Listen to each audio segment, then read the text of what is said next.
Shalom, selamat pagi bersama saya Timotius Kurniawan dari Kota Probolinggo.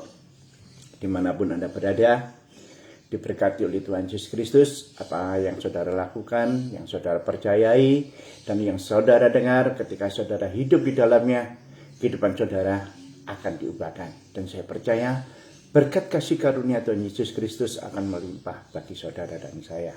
Amin. Mari pagi hari ini kita buka firman Tuhan. Kita ambil dari Kisah Rasul pasal yang ke-10 ayat yang pertama sampai ayat yang ke-5. Demikian saya bacakan. Di Kaisaria, Kisah Para Rasul 10 ayat 1 sampai ayat yang ke-5. Di Kaisaria ada seorang yang bernama Cornelius, seorang perwira pasukan yang disebut pasukan Italia. Ia saleh. Ia serta seisi rumahnya takut akan Allah. Dan ia memberi banyak sedekah kepada umat Yahudi. Dan senantiasa berdoa kepada Allah. Ayat yang ketiga. Dalam suatu penglihatan kira-kira jam 3 petang, jelas tampak kepadanya seorang malaikat Allah masuk ke dalam rumahnya dan berkata kepadanya, Cornelius. Ayat 4. Ia menatap malaikat itu. Dan dengan takut ia berkata, ada apa Tuhan? Jawab malaikat itu, semua doamu dan sedekahmu telah naik di hadirat Allah. Dan Allah mengingat engkau. Wow. Ayat yang kelima. Dan sekarang, suruhlah beberapa orang ke Yope untuk menjemput seorang yang bernama Simon yang disebut dengan Petrus. Wow. Luar biasa sekali. Suatu firman Tuhan yang menyatakan di sini bahwa ada seorang perwira Romawi ketika itu Israel dijajah oleh bangsa Romawi, ya, yang bernama Cornelius. Ternyata seorang Cornelius ini tadi orang yang suka memberikan persembahan atau sumbangan ke rumah-rumah ibadah orang-orang Yahudi, kepada orang-orang yang dijajah oleh negara di mana dia sebagai tentara, sebagai perwiranya. Dan ini luar biasa sekali. Dia suka memberi sehingga dia dikenal oleh orang-orang Yahudi bahwa orang non-Yahudi telah membantu banyak sekali untuk biaya-biaya tentang penyelenggaraan upacara-upacara ibadah orang-orang Yahudi.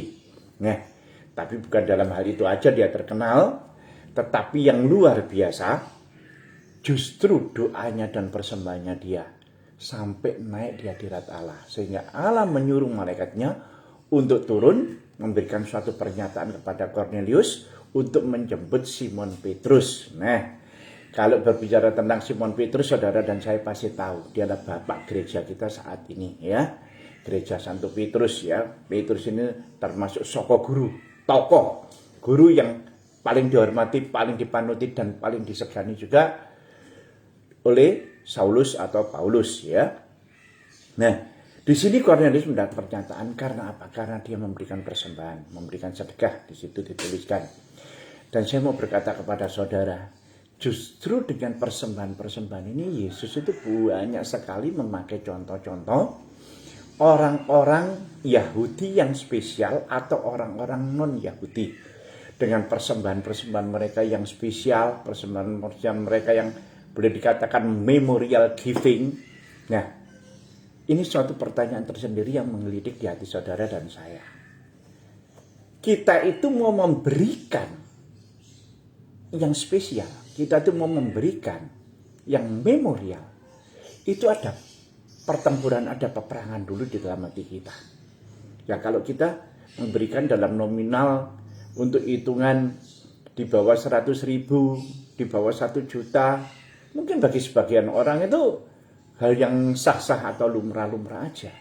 Tetapi ketika kita memberikan suatu nominal yang spesial, ini nggak mudah. Apalagi kalau sampai mengosongkan dompet kita. Walaupun saya katakan, saudara pernah melakukannya. Tetapi untuk pertama kali melangkah, itu nggak mudah. Ada peperangan tersendiri. Terutama dengan pikiran-pikiran kita, waduh, ke gereja aja masih segini besarnya. Bukankah orang yang kaya-kaya itu sudah banyak memberi? Bukankah mereka itu banyak jemaatnya lebih kaya dari kita? Seakan-akan kita itu belum layak memberikan suatu persembahan spesial untuk gereja atau untuk pekerjaan Tuhan. Tetapi mereka yang sudah kaya, mereka itu seakan-akan seharusnya lah kamu yang memberikan. Pendapat ini saya katakan salah. Saya dulu sama berpikiran seperti itu, seperti yang saudara pikirkan. Tetapi ketika saya mengalaminya dan saya melakukan dengan langkah yang berat, dengan langkah yang ya boleh dikatakan peperangan di dalam hati, ini bisa untuk aku hidup 1 minggu, untuk bisa aku hidup 1 bulan bersama keluargaku. Ternyata aku harus memberikan dalam hitungan, dalam nominal yang sekian. Wow, itu sangat-sangat tidak mudah. Walaupun ya nilai nominal mata uang kita yang terbesar, itu pun kalau dibuat hitung-hitungan kita itu cukup makan di restoran ya. Nominal mata uang kita yang paling besar 1 kali makan. Dan kalau yang di bawahnya itu ya just okay lah kita kalau memberi. Tetapi kalau kita memberikan hitungan sampai 100 kali lipatnya atau sampai 10 kali lipatnya, itu seringkali cara berpikir kita itu menjadi goyah dan menjadi berubah. Akhirnya kita mau memberi, kita tuh langsung ngoreksi dulu background dari yang kita beri. Ya, pelayanan dia seperti itu. Oh ini seperti ini. Tapi nilai positifnya. Nah itu ada peperangan-peperangan tersendiri. Dan untuk memberikan itu sangat-sangat tidak mudah. Itulah sebabnya kenapa saya minggu pagi hari ini saya memberikan contoh tentang Cornelius.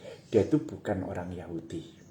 Dia itu mungkin dari bangsa Romawi kalau dilihat namanya Cornelius. Tetapi dia itu sering memberi. Dan pemberian dia kalau sampai diketahui oleh umum, diketahui oleh bangsa Yahudi, saya percaya itu bukan persembahan-persembahan, itu pemberian-pemberian yang boleh dikatakan sedekah. Bukan. Pasti ini pemberian-pemberian yang spesial. Karena sampai orang Yahudi itu tahu dia orang yang saleh. Padahal dia termasuk golongan bangsa kafir. Tetapi disebut dengan saleh. Begitu mudahnya kalau kita memberikan persembahan, kalau kita memberikan hal-hal yang besar untuk rumah ibadah kita, dikatakan saleh. Dan mari kita belajar tentang hal ini untuk memberikan persembahan. Benar enggak apa yang selama ini kita lakukan? Satu hal lagi, ketika seorang yang bernama Sakius, ya, kalau saya katakan Sakius, saudara pasti menangkap. Dia itu adalah kepala pemungut cukai, ya, di mana dia memungut cukai terhadap bangsa Yahudi, bangsa yang ditindas, bangsa yang betul-betul dijajah. Sehingga dengan kata lain Sakius ini adalah preman, ya, dipandang preman oleh bangsa Yahudi. Orang sudah susah tapi dia tetap mintain cukai, bila perlu itu kadang-kadang itu jumlahnya di atas seperti apa yang ditentukan, dan nggak segen-segen lagi dia itu pakai backing, pakai tukang pukul dan lain sebagainya. Sehingga Sakius ini tadi begitu dikenal. Ya dikenal karena badannya pendek dari segi fisiknya.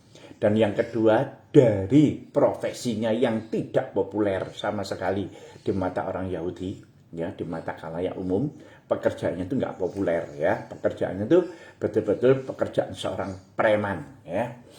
Tetapi suatu ketika Yesus datang di tempat di mana Sakius itu berada, di situ menjadi suatu titik balik yang betul-betul mengejutkan. Mari kita buka sebentar Alkitab kita di Injil Lukas, ya. Injil Lukas pasal yang ke-19. Ya, Lukas 19 ayat yang ke-7. Tetapi semua orang yang melihat hal itu bersungut-sungut katanya, ia menumpang di rumah seorang yang berdosa. Yesus numpang di rumah Sakius, ya. Ayat yang ke-8. Tetapi Sakius berdiri dan berkata kepada Tuhan, Tuhan, setengah dari milikku akan kuberikan kepada orang miskin. Dan sekiranya ada sesuatu yang kuperas dari seseorang, akan ku kembalikan 4 kali lipat. Wow. Kalau pernyataannya seperti ini bagi Sakius, bagi kita, itu satu pernyataan yang biasa. Sakius itu orang kaya. Dia ngasih setengah miliknya, ya just oke. Kenapa enggak? Ya oke-oke aja. Nah, tetapi satu hal lagi yang dia katakan, Tuhan, jika ada dari mereka yang kuperas atau kurugikan, aku akan menggantinya 4 kali lipat. Ini baru spesial. Ya, saya katakan ini baru spesial. Kalau dia memberikan separuh, setengah dari kekayaannya, hal itu tidak mengoncangkan, hal itu tidak menjadi suatu sorotan. Tetapi ketika dia mengembalikan 4 kali lipat dari mereka yang dirugikan atau yang diperas, ini baru spesial. Dan selama hidupnya dan selama melakukan pekerjaannya, saya nggak tahu sampai berapa banyaknya Zakheus itu memperas orang. Tetapi dia berani mengatakan demikian di hadapan Yesus. Ini suatu perubahan pola pikir yang luar biasa. Yang tadinya orang jenis seperti Zakheus ini tadi tidak populer di mata orang Yahudi untuk memberikan persembahan, tetapi sekarang memberikan setengah miliknya. Apakah Yesus tergerak? Yesus belum tergerak. Kenapa saya katakan demikian? Karena Zakheus ini orang kaya. Zakheus itu punya.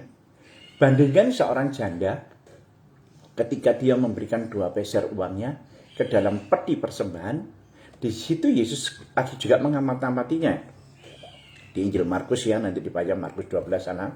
Nah, Yesus bersama murid-muridnya, dia memperhatikan setiap umat yang memberikan mata uangnya, memberikan uangnya di kotak persembahan ketika terjadi di bait Allah atau bait suci. Dan ketika giliran dari janda ini tadi, itu yang bikin heboh sampai Yesus tuh nyeret murid-muridnya. Lihat itu, lihat. Seorang janda ini, dia itu memberikan persembahannya dari seluruh apa yang dia miliki. Dengan 2 peser mata uang itu tadi, kalau diperhitungkan, itu bisa membuat janda itu makan dalam 1 hari. Jadi biaya makan janda ini dalam 1 hari, dia rela tidak makan, tetapi diberikan kepada Tuhan. Bandingkan dengan Zakheus yang memberikan setengah dari miliknya. Bahkan 4 kali mengganti rugi. Yesus nggak heboh. Yesus tidak ribut seperti saat ini dia melihat seorang janda fakir miskin. Satu hal yang saya katakan kepada saudara. Persembahan itu bukan tergantung berapa banyaknya kita memberi. Persembahan itu bukan tergantung berapa banyak orang yang melihat.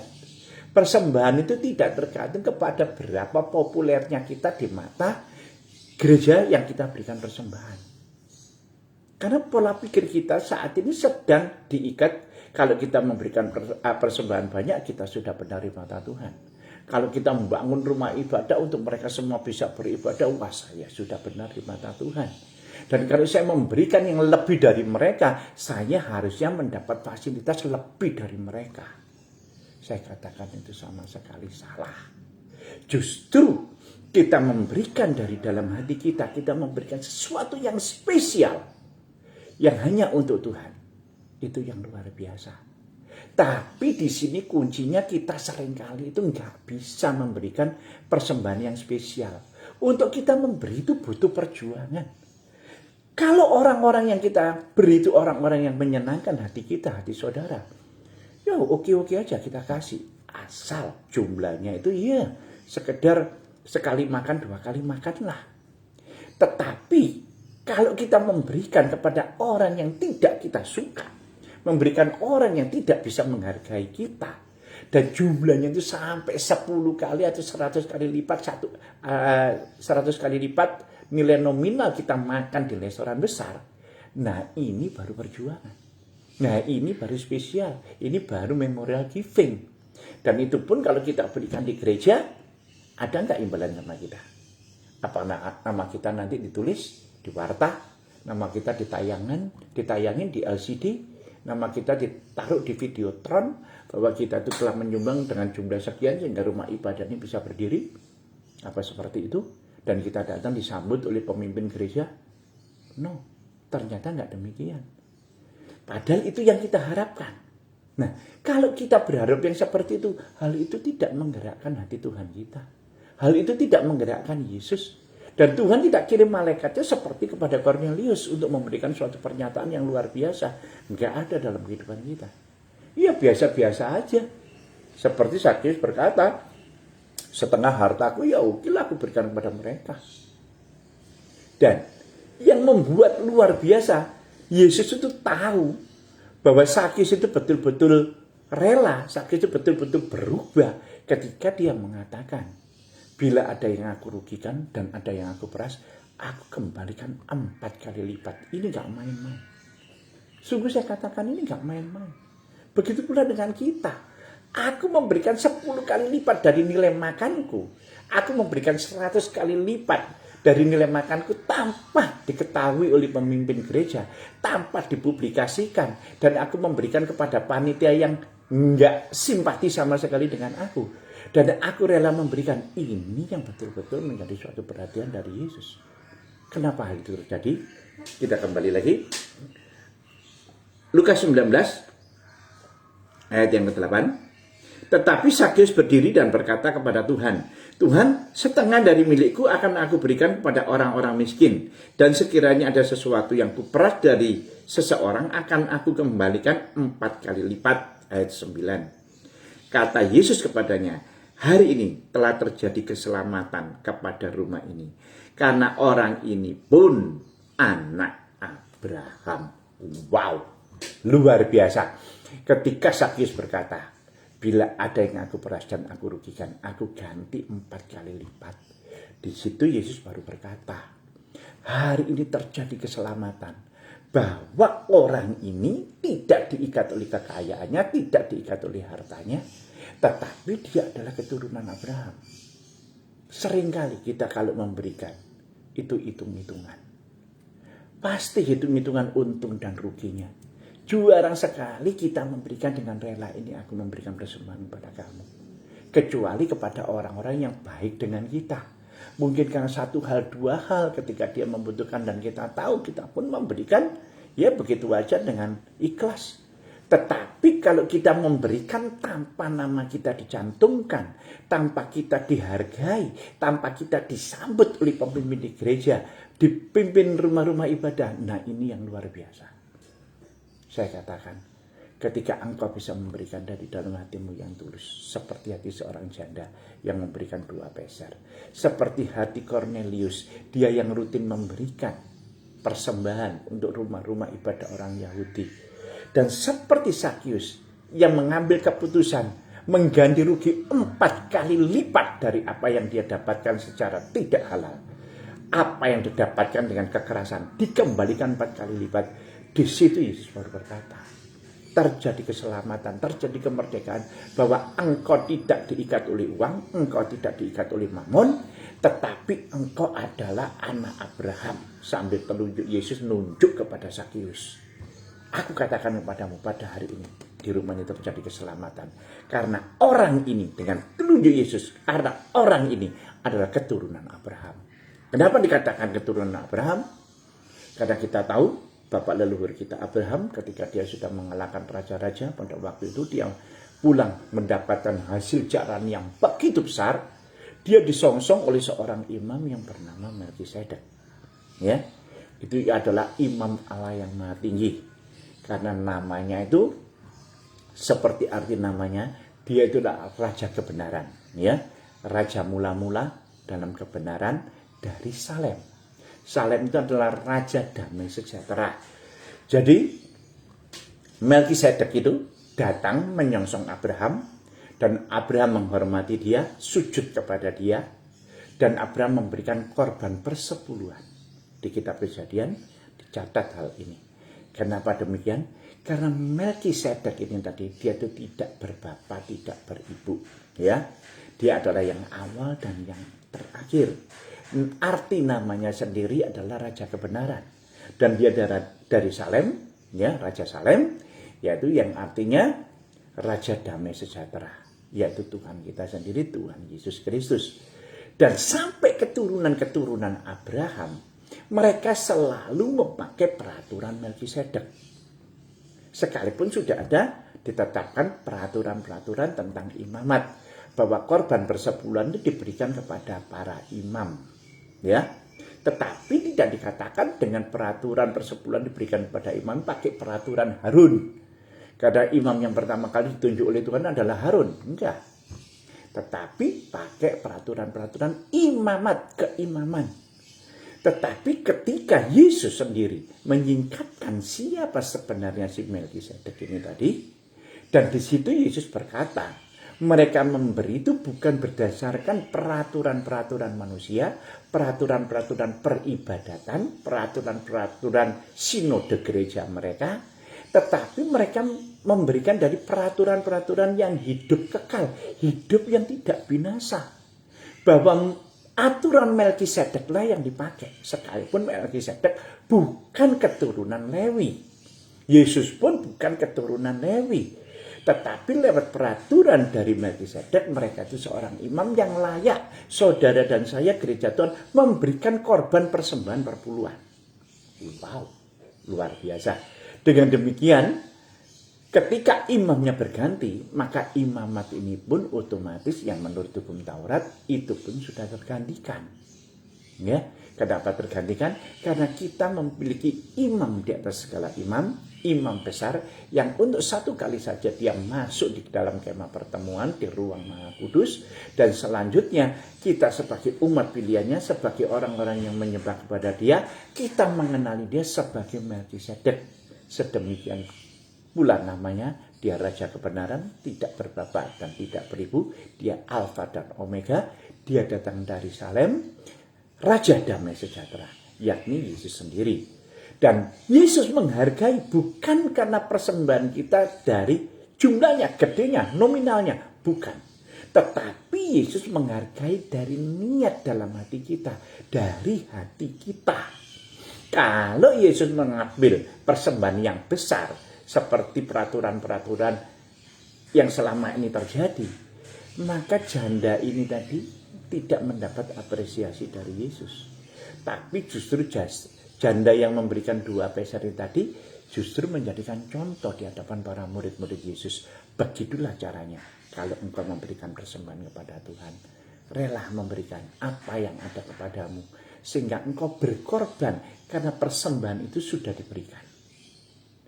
Bukan dengan kata lain, sekalipun korban persembahan diberikan, tapi engkau masih memiliki yang lain, sehingga engkau masih bisa memakai dari yang lain. Enggak. Tapi di sini Tuhan mengatakan karena sudah diberikan persembahan, engkau berkorban untuk dirimu sendiri. Mengatasi, menekan hawa nafsumu untuk tidak makan dulu atau mengurangi makanmu dulu, karena nilai nominal untuk kita makan sudah diberikan sebagai korban persembahan. Setengah harta Zakius tidak menggerakkan hati Tuhan. Dia orang kaya, nominalnya besar. Dibanding 2 peser, wah, nggak ada artinya. Tetapi ketika Zakius berkata, aku akan mengembalikan 4 kali lipat, ini nggak main-main. Serius, jujur saya katakan. Mungkin kalau semua mereka komplain, bisa-bisa harta Zakius ini menjadi ludes, dia menjadi rudin. Tapi karena sudah ucapannya dari dalam hatinya, dia mengatakan 4 kali lipat aku bayar, aku ganti. Disitulah baru Yesus tergerak bahwa Zakius adalah keturunan Abraham. Dari dalam hatinya dia memberikan korban persembahan perpuluhan. Korban persembahan yang betul-betul untuk menghargai seorang Raja Kebenaran, seorang Raja Damai Sejahtera. Diberikan oleh Zakius. Itu yang merubah pola pikir gereja Tuhan, yang merubah pola pikir saudara dan saya. Jadi korban persembahan bukan karena kita melihat pendetanya, bukan karena kita melihat pastornya, bukan karena kita melihat gerejanya. Halo. Tapi saudara memberikan dari dalam hati saudara. Kalau memang itu diharuskan di gereja, bawa kasih. Kalau diharuskan memberikan kepada pendeta, berikan kepada dia. Suka atau tidak suka saudara dengan personilnya, kasih. Kenal atau tidak kenal saudara dengan personilnya, kalau dari dalam hatimu, beri. Kalau saudara dan saya pernah memberi 1 kali, 2 kali, untuk pemberian-pemberian berikutnya, dengan mudah kita akan memberikan. Tidak ada keberatan lagi. Kenapa? Karena apa yang kita berikan, itu dibuat oleh Tuhan untuk berkali lipat ganda dikembalikan kepada saudara. Dan kita pun diberkati, kita pun bisa memberikan untuk berulang-ulang berkesinambungan. Tetapi kalau pemberian itu bukan dari dalam hati kita, kita pakai hitung-hitungan, kita pakai untung dan ruginya. Itu tadi yang saya katakan. Justru itu malah membebani saudara dan saya. Engkau akan mencari di dalam dunia, mencari berkat-berkatmu dengan berpeluh, ya, untuk supaya engkau bisa memberikan persembahan sehingga namamu tercantumkan. Tetapi kalau engkau memberikan dari dasar dalam hatimu, yang tulus, yang jujur, engkau memberikan. Dan aku berkata, Tuhan, aku sudah nggak ada lagi untuk besok pagi pun untuk lusa. Tapi justru di situ tuh mujizat itu terjadi. Justru di situ tuh berkat Tuhan itu tercurah. Ketika dompetmu sudah kosong, ketika tabunganmu sudah mulai berkurang, di situ Tuhan isi. Karena engkau memberikan dari dalam hati. Seperti Abraham memberikan kepada Melkisedek. Dan kita keturunan Abraham, kita melakukan hal yang sama. Maka kita pun keturunan Abraham yang dibenarkan di mata Tuhan. Karena sistem kerajaan surga, itu dia itu akan memakai dengan firman yang diperkatakan. Berilah, maka kepadamu akan diberikan. Ukuran yang kamu pakai untuk memberi, akan diukurkan kepadamu. Dipadatkan. Sedikit digoncangkan, sampai luber, sampai tumpah. Dan itu pula yang dimasukkan ke dalam peribaanmu, dimasukkan di dalam kantong-kantong depositomu, dimasukkan di dalam kantong-kantong ATM-mu, dimasukkan dalam kantong-kantong berkatmu. Ini sistem kerajaan surga untuk memberikan berkat kepada gerejanya. Seperti apa yang dilakukan Cornelius, seperti Ibu Jandani, seperti Sakius yang sudah bertobat. Mereka pun tidak akan pernah berkekurangan. Dan mereka dengan mudah untuk memberi, dan memberi. Tapi saudara dan saya, kita hidup, kita pencari nafkah di era yang sangat tidak populer. Seperti eranya Sakius, yakni di era pandemi. Di mana semua serba susah, nggak menentu. Dan juga dibarengi juga dengan krisis di Ukraina dan Rusia. Sehingga ekonomi dunia ikut terpuruk, semua ikut terjadi hal-hal yang tidak pasti. Di dalam negeri pun terjadi kenaikan barang yang berulang-ulang dalam waktu yang singkat. Dan yang nggak pasti, kita tahu pastinya naik, tapi kapan naiknya nggak tahu. Karena kalau sampai terjadi kenaikan, terjadi perubahan semua di segala lini, segala sektor itu pun akan berubah. Jadi situasi yang tidak populer. Tetapi justru dalam situasi yang tidak populer ini kita yang kesulitan juga untuk mencari berkat-berkat seperti dibandingkan pada waktu sebelum pandemi. Kita bisa memberi di dalam saat-saat seperti ini dengan hati kita yang tulus, hati kita yang mau diuji. Saya pikir dan saya yakin dan saya percaya apa yang saudara beri akan diberikan oleh Tuhan. Ukuran yang kamu pakai akan diukurkan kepadamu. Dipadatkan, digoncangkan, dan diberikan ke dalam peribahanmu. Berkatmu pun tidak akan berhenti, berkatmu pun tidak akan surut. Di luar pemikiran kita, karena kita memberikan pakai hati, sehingga pikiran ini pun tidak akan berjalan. Tapi kalau kita memberikan dengan pola pikir kita, wah gereja ini butuh aku, gereja ini butuh saya. Ya sudah saya kasih. Imbalannya apa? Ya udah kamu aku jadikan di sini jadi kepala yayasan, kamu menjadi anggota yayasan bersama dengan kita, kamu menjadi orang terpandang, kamu menjadi orang nomor 2 dan sebagainya. Dan kita tahu pengeluaran itu yang tidak kita berikan itu nggak sedikit. Makanya bagaimana cara menutupnya, kita akan mencari bekerja di luaran. Nah, bekerja di luaran yang seperti ini seringkali saya katakan, untuk menutupi gengsi kita, itu kita menghalalkan segala cara. Karena gengsi, karena nama, mahal sekali harganya. Dan tidak murah untuk membelinya. Begitu pula kalau saudara sudah dipajang namanya, sudah diduduk sebagai orang yang nomor 2, donatur di dalam gereja. Ini bukan nama yang murah. Betul-betul nama yang mahal. Gereja yang dikasih Tuhan Yesus Kristus, nama kita itu bukan tercantum di gereja. Nama kita itu bukan tercantum di dalam warta gereja. Nama kita itu bukan tercantum di dalam donatur gereja. Tapi nama kita itu tercatat alam kerajaan surga. Dan kita menjadi donatur bagi kerajaan surga. Kenapa kita menjadi donatur? Karena kita menerima dana dan kita menyalurkan. Halo. Bukan kita jadi donatur karena kita berusaha dan kita salurkan. Bukan. Kita menerima berkat, kita menerima dana dari kerajaan surga, dan kita menyalurkan. Makanya kita disebut dengan donatur. Haleluya. Gereja yang dikasih Tuhan Yesus Kristus. Begitulah Tuhan itu mengenal siapa Cornelius. Tuhan itu mengenal siapa ibu janda miskin ini. Tuhan itu mengenal Siapa Sakeus itu? Perubahan-perubahan pola pikir dari ikatan-ikatan mamon melepaskan diri mereka, sehingga Yesus langsung memberikan predikat, orang ini keturunan Abraham. Haleluya. Karena engkau tahu bagaimana caranya Abraham memberikan persembahan, engkau pun melakukan seperti Abraham melakukan. Persembahan itu kepada Melkisedek, persembahan itu bagi kerajaan surga, sekalipun mereka yang menerimanya. Petugas yang menerima itu menjengkelkan hati, nggak simpati sama kita. Kita nggak berurusan kepada mereka. Kita berurusan kepada kerajaan surga. Waktunya kita nabur, kita tabur. Waktunya memberi, kita beri. Kalau engkau bisa memberi, pemberianmu itu akan menjadi pemberian yang memorial giving. Pemberian yang spesial. Dan mereka semua pada tahu, wow, kalau dinilai dari kekayaannya, dinilai dari kehidupannya, dia memberikan persembahan segitu, wah luar biasa. Tapi kalau dilihat, dia kaya raya, dia memberikan separuh dari hartanya, ya normal-normal aja. Halo, haleluya. Tapi siapa dia? Oh, dia ternyata pegawai biasa-biasa saja. Tetapi dia bisa memberikan persembahan yang luar biasa.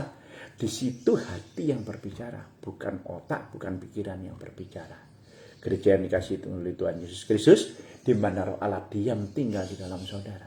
Roh ini yang bersaksi kepada roh saudara, bahwa saudara itu menyembah kepada ya apa ya Bapa, Allah Tuhan yang benar.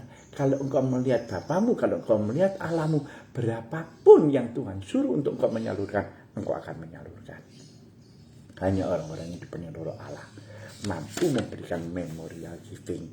Itulah sebabnya pagi hari ini mari kita sama-sama berpegang kepada firman yang sudah diberikan bagi kerajaan surga dan saudara. Firman Tuhan berkata, berilah maka kepadamu akan diberikan. Ukuran yang kau pakai untuk memberi akan diukurkan kepadamu, dipadatkan, digoncangkan sampai luber, dimasukkan dalam perbendaharaan, diberikan di sana. Ini firman kerajaan surga, ini firman Tuhan, bukan perkataan saya. Dan saya sudah pernah menerima berkat dari perkataan firman ini. Dan saya pernah melakukan dari pekerjaan-pekerjaan ini. Maka sekarang pun saya akan dengan mudah untuk melakukannya lagi. Dan saya percaya saudara yang mendengarkan firman ini, saudara pun akan mengalami hal yang sama seperti apa yang saya alami. Amin. Haleluya. Tundukkan kepala. Bapa, di dalam nama Tuhan Yesus Kristus, pagi hari ini hamba mengucap syukur atas kasih karunia yang Tuhan Yesus berikan bagi kami semua. Tuhan, Kau sudah mengajarkan kami bagaimana kami bisa lepas pikiran kami dari ikatan mamon, dari ikatan keuangan, tapi pikiran kami pun kami tundukkan dalam pikiran Kristus. Kami berjalan bukan dengan apa yang kami pikir, kami berjalan dengan tuntunan kuasa Roh-Mu yang kudus. Kuasa Roh Kudus mengajarkan kami percaya kepada firman-Mu. Dan kami percaya Tuhan, karena kami adalah keturunan Abraham. Kami memiliki satu imam besar, yakni Melkisedek, yang tidak berbapa, tidak beribu, tidak pernah dilahirkan. Dia Alfa dan Omega. Dia adalah Tuhan yang luar biasa. Yesus Kristus yang dilahirkan di dunia ini, yang mengajarkan kepada kami untuk kami bukan menjadi imam berdasarkan peraturan-peraturan imamat, tapi kami menjadi imam berdasarkan peraturan hidup dan kekal, yakni Yesus Kristus yang kita panuti, Yesus Kristus yang kita teladani. Aku percaya kepada firman-Mu dan aku akan melakukannya.